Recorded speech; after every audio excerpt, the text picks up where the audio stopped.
बराह रास्त ले चलेंगे आपको इस्लामाबाद। वज़ीर इत्तलात अतात और इसक मीडिया से गुफ्तगू कर रहे हैं। सर PSL शुरू हो रहा है पाकिस्तान में।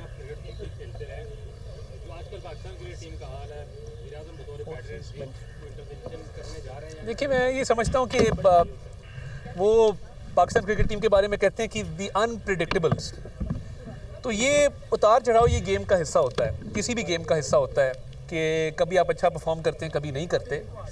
क्लिक करने की बात है और क्लिक करने के साथ साथ मैं समझता हूँ कि राइट टाइम पे जेल करने की बात है। तो मैं नाउम्मीद नहीं हूँ। मैं ये समझता हूँ कि हमारे प्लेयर्स बड़े अच्छे हैं, बड़ा टैलेंट मौजूद है टीम के अंदर और ये अप्स एंड डाउन्स आते रहते हैं। अभी थोड़ा डाउन की स्ट्रीक चल रही है, अच्छा वक्त भी आ जाएगा। सो पुरुमीद रहना चाहिए और हमने बड़े बड़े मार्के सर किए हैं, बड़े बड़े मोजे इस टीम ने दिखाए हैं, तो टैलेंट की कमी नहीं है, बस जेल करने की बात है। तो इंशाल्लाह ताला मेरा ख्याल है बेहतरी होगी।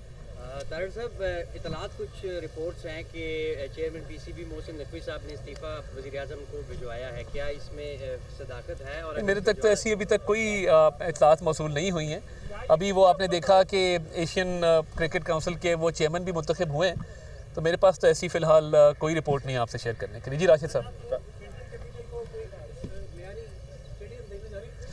देखिए, मैं ये समझता हूँ कि फेडरल कैपिटल के अंदर बिल्कुल इंटरनेशनल क्रिकेट वेन्यू होना चाहिए। इस पे प्लानिंग भी जारी है और मोहसिन नकवी साहब का इस पे फोकस भी है और ये एक अच्छी इंटरनेशनल वेन्यू हो सकती है। जिस तरह मैंने बताया, इतना खूबसूरत इलाका है फेडरल कैपिटल का, तो इस पे बिल्कुल आपकी तजवीज़ आ गई और इंशाल्लाह ताला इस पे कोशिश करेंगे कि अमल दरामद जो है वो करते हैं। तारिक साहब, आपका सबसे पहले तो बहुत शुक्रिया आमद का। मैं चाह रहा हूँ कि सियासी सवाल भी आपकी मौजूदगी ना ही करें तो बेहतर है। कर देते हैं। एक डेलीगेशन आया हुआ है अमेरिका से और उसकी इमरान खान से मुलाकात की भी कोई खबरें गर्दिश कर रही हैं, तो क्या इसमें कोई सदाकत है कि क्या कोई अमेरिका के प्रेशर पे मुलाकात हुई है, प्रेशर है नहीं है, या मुलाकात हुई है? मैं नहीं समझता कि ऐसी कोई बात है और जैसा मैंने कहा कि स्पोर्ट्स का मौका है, एक क्रिकेट को सेलिब्रेट करने, इस मैच को सेलिब्रेट करने हम इकट्ठे हुए हैं। तो पॉलिटिक्स को स्पोर्ट्स से बाहर रखना चाहिए, स्पोर्ट्स को पॉलिटिक्स से बाहर रखना चाहिए।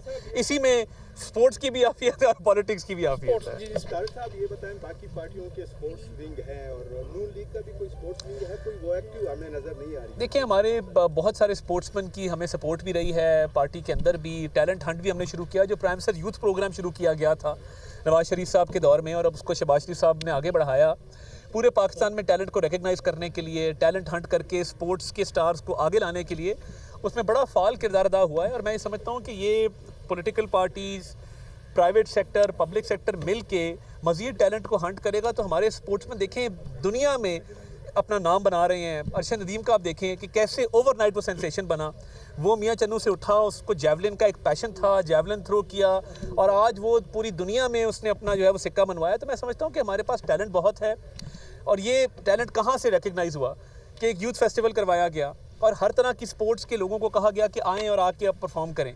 तो जब आप इस तरह के इवेंट्स करवाते हैं, लोगों को मौका देते हैं अपने टैलेंट को दिखाने का, तो मैं समझता हूँ कि उनकी सलाहियत रिकग्नाइज़ होती है और फिर उनको मौका मिलता है कि वो इंटरनेशनल लेवल पे जाके परफॉर्म कर सकें। तो ऐसे टैलेंट हंट और ऐसे प्रोग्राम्स और ऐसे यूथ फेस्टिवल्स मज़ीद बढ़ाएंगे ताकि बहुत सारे अरशद नदीम भी पैदा हो सके इस मुल्क में, हॉकी को खोया हुआ मकाम वापस मिले, क्रिकेट के अंदर जो है वो पैशन वापस आए इंशाल्लाह ताला। तो स्पोर्ट्स हमारी बहुत बड़ी प्रायोरिटी है और इंशाल्लाह ताला कोशिश करेंगे कि इसको आगे लेके चलें। सर PSL शुरू हो रहा है, उस बारे में कोई मैसेज दे दें। इससे पहले वो एसोसिएशन के पास थे और वो अच्छे चल रहे थे, बाद में CDA के हवाले कर दिए गए। अब तो ये सूरत हाल है कि फर्स्ट क्लास क्रिकेट ग्राउंड में ग्रेड 2 का मैच हो रहा होता है और वहाँ फुटबॉलर्स आ जाते हैं और फुटबॉल खेलना शुरू कर देते हैं। आप नहीं समझते कि ये CDA की बस की बात नहीं है, ये PCB को या एसोसिएशन को दे देने चाहिए और वही इन ग्राउंड? मेरा ख्याल है दुनिया में और बाकी भी पूरे मुल्क में यही मॉडल है एसोसिएशन वाला। मैं आपकी इस राय से अग्री करता हूँ, कोशिश करते हैं इसका कोई हल निकल आए। आप इस पर कोई फॉर्मल हमें अगर एप्लीकेशन मूव करते हैं तो इस पर कोई ना कोई वर्किंग करके आपको वापस बताते हैं। ये बताइएगा कि प्राइम मिनिस्टर साहब ने डायरेक्टिव भी जारी किया था कि जो डिपार्टमेंटल स्पोर्ट्स है वो पूरी तरीके से रिवाइव हो, जी, के दौर में बंद हुई थी, लेकिन उस पर उस तरीके से काम नहीं हुआ। बहुत सारे स्पोर्ट्समैन जो है वो बेरोजगार है और अभी तक वो बेचारे रुल रहे हैं। देखिए, माजी के एक दौर में डिपार्टमेंटल स्पोर्ट्स ख़त्म हुई, उसका नतीजा ये निकला कि जो बहुत सारे स्पोर्ट्समैन एक अपनी रोज़गार कमा रहे थे, सिक्योर जॉब्स थी और स्पोर्ट्स पे तवज्जो दे रहे थे, वो सिलसिला रुक गया। जब हमारी हॉकी टीम एशिया कप में एक अच्छी परफॉर्मेंस दे के वापस आई तो उसके बाद प्राइम मिनिस्टर साहब ने उसको रिवाइव किया, वो रिवाइव हो चुका, मगर अब प्राइम मिनिस्टर साहब ने ये डायरेक्टिव जारी किया कि इसका इतलाक़ माजी पर भी हो। यानी उन्होंने 2023 में इसका ऐलान किया था कि 2023 से लेके अब तक जो है वो डिपार्टमेंटल स्पोर्ट्स को रिवाइव किया जाएगा। तो उस दिन आपने देखा एक KPK के फुटबॉलर को PM साहब ने बुलाया, जिसके बारे में कहा जा रहा था कि जी बिल्कुल वो मजबूर हो गया था कि वो कोई और रोज़गार कमाए और मेहनत मजदूरी करे।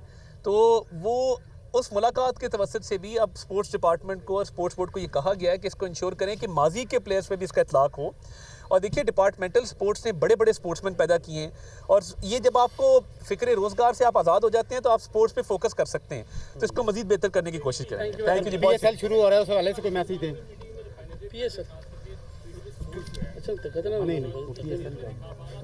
मैं सिर्फ इतना कहूँगा कि मेरे बड़े प्यारे चैनल्स के कैमरास लगे हुए हैं। मेरी PTV की फाइनेंशियल हेल्थ बहुत सालों से बहुत बेहतर है, बहुत सालों से बहुत बेहतर है। और हमारी क्रिकेट टीम ने अभी टूर्नामेंट जीता, फाइनल जीता, अच्छा परफॉर्म किया। हमारा एक बैट्समैन है, बड़ा स्टार बैट्समैन है, शमाइल हुसैन उसका नाम है। उसने जो स्कोर किए वो आप जानते हैं अच्छी तरह, मेरिट के ऊपर। तो एक तो मेरी कोशिश थी कि मैं स्पोर्ट्स के अंदर मेरिट लेके आऊँ। मेरी इवन जो अभी स्पोर्ट्स की हेड हैं, एक खातून है, स्पोर्ट्स जर्नलिस्ट नहीं है, मैं कोई सिफारिश पे किसी को नहीं लेके आया। 35 साल उन्होंने स्पोर्ट्स जर्नलिज्म किया इस मुल्क के अंदर, अपना किरदार अदा किया। टीम मेरिट पे सिलेक्ट हुई। PTV के अंदर पहली दफ़ा हुआ कि किसी प्लेयर के लिए पर्ची नहीं चली और हमारी टीम ने परफॉर्म किया, वो फाइनल जीते। तो ये देखें, छोटा मोटा फाइनेंशियल क्रंच चलता रहता है और बिल्कुल चलता है, प्राइवेट सेक्टर में भी चलता है, मगर चैनल की फाइनेंशियल हेल्थ पहले से बहुत बेहतर है। और अल्लाह का शुक्र है कि हमने चैम्पियंस ट्रॉफी भी दिखाई, हमने वर्ल्ड कप भी दिखाया, टेरेस्ट्रियल राइट्स भी लिए। हाँ बिल्कुल फाइनेंशियल कई दफ़ा मुश्किलात होती हैं, मगर हम उसको ओवरकम कर रहे हैं अज़म के साथ, हिम्मत के साथ। जो प्रोपेगेंडा चल रहा है कि जी पता नहीं क्या होगा, जी तनख्वाहें नहीं दी, तो मैं ये समझता हूँ कि इस पर जितनी कम बात की जाए उतना बेहतर है। बहुत ये PSL के हवाले से कोई मैसेज दे दें। देखिए, PSL का मैं समझता हूँ कि I wish all the teams the very best of luck. कि पाकिस्तान में PSL एक मेजर इवेंट होता है, दुनिया के प्लेयर्स वहाँ पे आते हैं और पूरी पाकिस्तानी कौम को मौका मिलता है क्रिकेट देखने का, क्रिकेट को सराहने का, अपने फेवरेट प्लेयर्स को जो है वो एक्शन में देखने का। तो ये एक बहुत अच्छा मौका है और इंशाल्लाह ताला आप देखेंगे कि PSL में कम्पिटिटिव क्रिकेट होगा, अच्छा क्रिकेट होगा और उसमें सबसे बड़ी पाकिस्तान की और क्रिकेट की जीत होगी। Thank you very much. बहुत शुक्रिया। फोटो के लिए आप दोनों टीमें वहाँ जाएं सर, केक काट लें जरा। मैं रिक्वेस्ट करूंगा